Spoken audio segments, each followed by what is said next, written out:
पहले हमको उठा के लेके गया 5 बजे। उसके बाद पापा को मालूम पड़ा तो पापा वहाँ पहुँचे। पापा पूछे, बोला मेरे पुताऊ को छोड़ो, हम कांड किए हैं। जो रामधनी यादव हत्या किए, ठीक है, उनको तो सरकार सजा दी, ठीक, लेकिन जो और वो 3 अपराधी जो थे, तीनों तो सिलेंडर बोल गए। और हम घर से कोई मतलब भी नहीं रख रहे थे और घर वाले से ना ही किसी से मुझे उतना बातचीत होती थी, क्योंकि घर का टेंशन हो जाने से पढ़ाई भी बर्बाद हो जाती है। बिहार के भागलपुर सुल्तानगंज में रामधनी यादव का एनकाउंटर और ये चर्चित हत्याकांड अब एक नया मोड़ ले चुका है। आपको बता दें कि रामधनी यादव का फर्जी एनकाउंटर करवाया गया और ये रामधनी यादव के परिवार वालों का कहना है। उनका ये कहना है कि पुलिस ने रामधनी यादव की हत्या की है, उनका एनकाउंटर नहीं हुआ है। रामधनी यादव के परिवार वालों ने पुलिस पर बड़ा आरोप लगाया है और उनका बयान भी सामने आ चुका है, जिसमें इस फर्जी एनकाउंटर का बड़ा खुलासा किया गया। रामधनी यादव की बहू, बेटी और बेटा ने कई आरोप लगाए हैं। ये सुनकर आप भी हैरान हो जाएंगे। इस अब अपराध में और इस हत्याकांड में कई खुलासे और कई नए मोड़ सामने आ चुके हैं। चलिए आपको हम विस्तार से बताते हैं।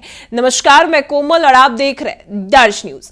बता दें आपको कि भागलपुर के सुल्तानगंज में यह चर्चित हत्याकांड, जिसमें एग्जीक्यूटिव ऑफिसर कृष्ण भूषण सिंह की हत्या की गई, वही राजकुमार गुड्डू जो कि भाजपा नेता भी हैं, उन पर भी गोलियां बरसाई गई और सीसीटीवी में साफ दिखा।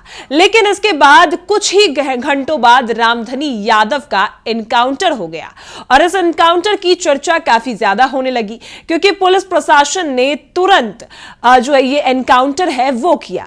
पुलिस प्रशासन की तरफ से कहा गया कि सीसीटीवी फुटेज में उन्होंने रामधनी यादव की पहचान की और उसके बाद रामधनी यादव ने उनको सरेंडर किया था। जब रामधनी यादव ने पुलिस को सरेंडर किया तो पुलिस उसको लेकर जाती है, रामधनी यादव को, उस घटना स्थल पर जहां पर उसने हथियार छुपाए थे। और जब रामधनी यादव को पुलिस लेकर जा रही होती है, तभी रामधनी यादव के कई साथी उसका पीछा करते हैं और इसी बीच रामधनी यादव के साथी और रामधनी यादव पुलिस पर हमला कर देते हैं, जिस जवाबी कार्रवाई में पुलिस भी कार्रवाई करती है और पुलिस भी फायरिंग करती है, जिसमें रामधनी यादव को गोली लगती है और उसका एनकाउंटर हो जाता है। लेकिन अब इस तथ्य को झुठला दिया गया है। इस जो स्टोरी पुलिस ने सुनाई थी, उस स्टोरी को गलत बताया गया है और वो बात आपको बता दें कि रामधनी यादव की बहू और उनकी बेटी और उनके बेटा ने बताया है। सबसे पहले हम आपको सुनाएंगे कि रामधनी यादव की बहू का क्या कुछ कहना है। पहले आप उनके बयान को सुनिए। क्या हुआ था? हुआ कि वहाँ पहले हमको उठा के लेके गया 5 बजे। उसके बाद पापा को मालूम पड़ा तो पापा वहाँ पहुँचे। पापा पूछे, बोला मेरे पुताऊ को छोड़ो, हम कांड किए हैं, हमको पकड़िए और मेरा परिवार को कुछ नहीं कीजिएगा। वहाँ पापा के साथ हाथापाई करने लगा। पापा के साथ कोई हथियार नहीं पकड़ाया। फिर पापा को जाके थानों के पीछे लेके पापा को गोली चला दिया, मार दिया पापा को। झूठ फूट को बोला कि काउंटर पुलिस पर हाथापाई हुआ है, काउंटर हुआ है। आखिर में उसके पास वहाँ हम थानों में मौजूद थे, हमको जबरदस्ती ऊपर वाला ऑफिस में बंद कर दिया था। हम खिड़की से देख रहे थे। हाँ, सीसीटीवी कैमरा बंद कर दिया था।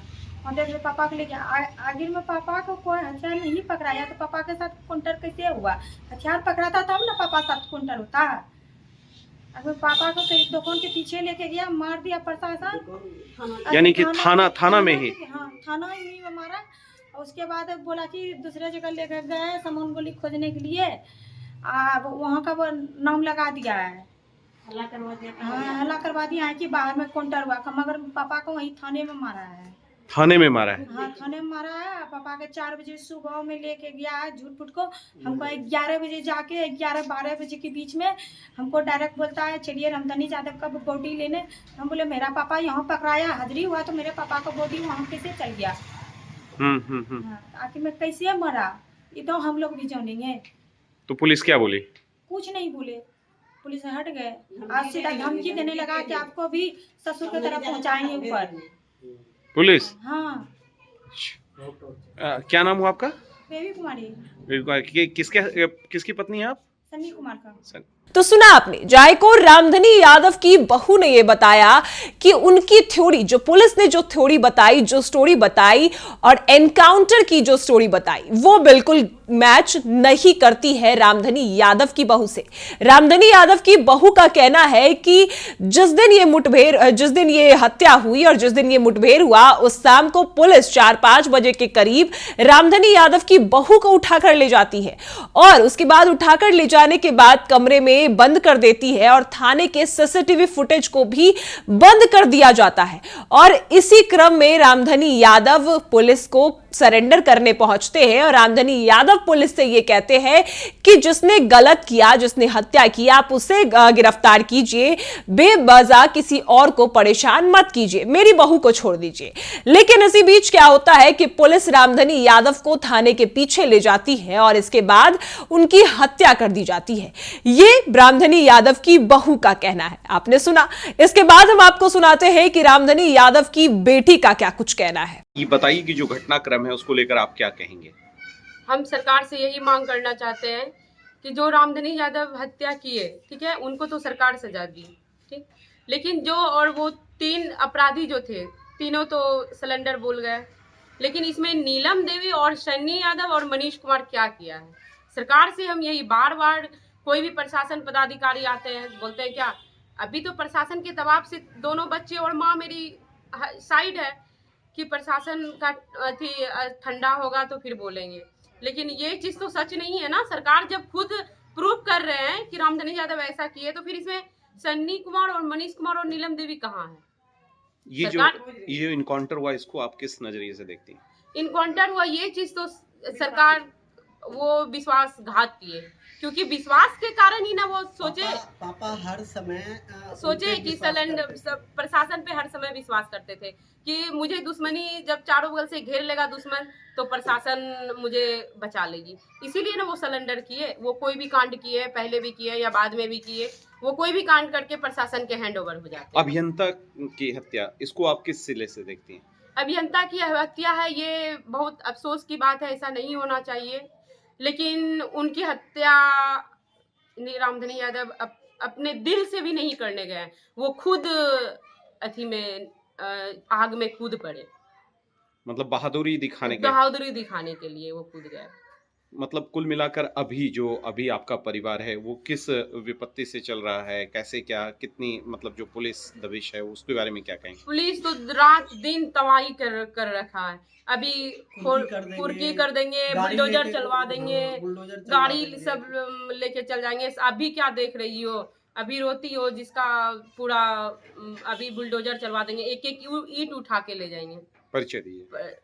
प्रियंका कुमारी। तो सुना आपने, रामधनी यादव की बेटी ने यह कहा कि ठीक है, मेरे पिता ने हत्या की, अब उनको सजा मिल चुकी है, लेकिन मेरे बेटे, मेरी मां नीलम देवी और जो उनके भाई है, उन सभी ने क्या किया?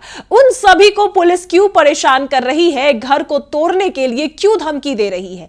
यहां तक कि पुलिस की तरफ से कई बार डराया धमकाया जा रहा है परिवार वालों को और घर पर बुलडोजर चलाने की भी बात की जा रही है। ये रामधनी यादव की बेटी का कहना है।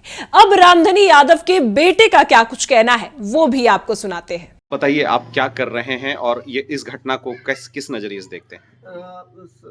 सबसे पहले ये जो घटनाक्रम हुई थी, मैं यहाँ मौजूद नहीं था, मैं पटना में मौजूद था, एक लाइब्रेरी में बैठ के मैं पढ़ाई कर रहा था।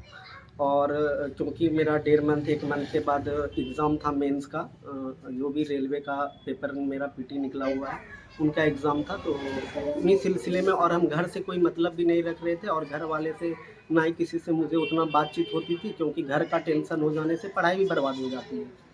तो और ये जब घटनाक्रम हुई, जब जाने ऐसा हुआ है, उसके बाद ये जो कार्यपालक महोदय का ये जो महोदय के साथ ये जो घटना हुई है, ये कार्यपालक महोदय के लिए मतलब नहीं गए थे घटना करने, वो बीच में आगे बस आक्रोश वैसा था। और वो पहले से पहले से ये 2023 में मेरे पिताजी पे जो है ये गोलीबारी करवाए थे राजकुमार गुड्डू, जो अभी वर्तमान में यहाँ नगर परिषद सुल्तानगंज के चेयरमैन हैं। और ये प्रशासन सबको भी बहुत दबाव डलवाता है और ये पब्लिक लोग को भी बहुत दबाव डलवाता है कि मेरा दोस्त IAS है, IPS है, ये है वो है। तो इसका मतलब ये नहीं है कि आप जनता को अथी कर लीजिए। अगर जनता से पूछिएगा कि रामधनी यादव के रीजन में नगर परिषद में काम कैसा था और गुड्डू राजकुमार जो गुड्डू नगर परिषद चेयरमैन है उनके रीजन में काम कैसा था, तो वो जनता आपको दूध का दूध पानी का पानी कर देंगे। मतलब इस घटना को लेकर अब आपके परिवार पर क्या बीत रही है? इस घटना को लेकर सुबह शाम रात दोपहर पर 2 घंटा के बीच में पुलिस प्रशासन आती है, धमकाती है, गाली गलौज भी करती है कि घर तोड़ देंगे, एक एक ईंट उठा के लेके जाएंगे, मार देंगे, कोई नहीं बचेगा, सबको बर्बाद कर देंगे, किसी को नहीं छोड़ेंगे, सबका अच्छी होगा। ये हमेशा आते हैं और घर में मेरे कोई परिजन नहीं है और सिर्फ हम एक छोटे भाई हैं और एक मेरी सिस्टर है। बाकी बात घर में कोई नहीं है, सिर्फ जो बाहरी लोग हैं वो आते हैं, वो मिलते हैं और जाते हैं। और बाकी बात जो है वो प्रशासन आते हैं और बहुत प्रेशर डालते हैं। अभी थोड़ा देर पहले गाड़ी सब उठा के लेके गए हैं कि घर का हर चीज़ उठा के लेके चल जाएंगे, एक एक कतरा उठा के लेके चल जाएंगे। परिचय देखिए। मेरा नाम अंकित कुमार है। आप कितने बेटे हुए? कम नंबर के? हम चौथे नंबर के बेटे हुए। हम पटना में रह के पढ़ाई करते हैं। तो सुना आपने, जायकोर रामधनी यादव के बेटे ने बताया कि परिवार वालों से उसका संपर्क उतना नहीं होता था क्योंकि वो पढ़ाई करता है और पढ़ाई में वो एग्जाम क्लियर करने की तैयारी कर रहा है। रेलवे का एग्जाम भी उसने कुछ क्लियर कर रखा है और इसी वजह से वो लाइब्रेरी वगैरह जाता आता रहता है। लेकिन जिस तरीके से उसके पिता की हत्या हुई, वो हत्या की वजह से वो भी काफी ज्यादा ये आरोप जो है पुलिस पर लगा रहा है। साफ तौर पर उसका भी यही कहना है कि मेरे पिता ने कृष्ण भूषण को मारने नहीं गए थे। मेरे पिता रामधनी यादव राजकुमार गुड्डू से उनकी जो बहस होती थी हमेशा उनके खिलाफ ही वो गुस्से में रहते थे। लेकिन इस बीच में कृष्ण कुमार जो है वो आ जाते हैं और उनको गोली लग जाती है। मेरे पिता की मनसा कृष्ण भूषण को मारने की बिल्कुल नहीं थी, लेकिन ये गलती से हो गया। अब आपने सुना कि परिवार वालों का क्या कुछ कहना है। परिवार वालों ने इस पूरे इनकाउंटर की थ्योरी को बदल दिया है। जहां पुलिस ये दावा कर रही थी कि रामधनी यादव का इनकाउंटर किया गया और इसके बाद ही छोटू कुमार यादव का भी इनकाउंटर हाफ इनकाउंटर किया गया, जिसके बाद पुलिस प्रशासन की कार्रवाई पर चर्चा होने लगी कि पुलिस अब काफी ज्यादा एक्टिव हो चुकी है क्योंकि 24 घंटे के अंदर 2-2 इनकाउंटर। लेकिन अब रामधनी यादव के इनकाउंटर पर परिवार वालों ने पुलिस को ही गलत ठहराया है और पुलिस की थ्योरी को गलत ठहरा दिया है। परिवार वालों ने साफ कह दिया है कि यह फर्जी एनकाउंटर करवाया गया और यह एनकाउंटर फर्जी है क्योंकि रामधनी यादव की हत्या की गई है और मेरे सामने ही यह किया गया।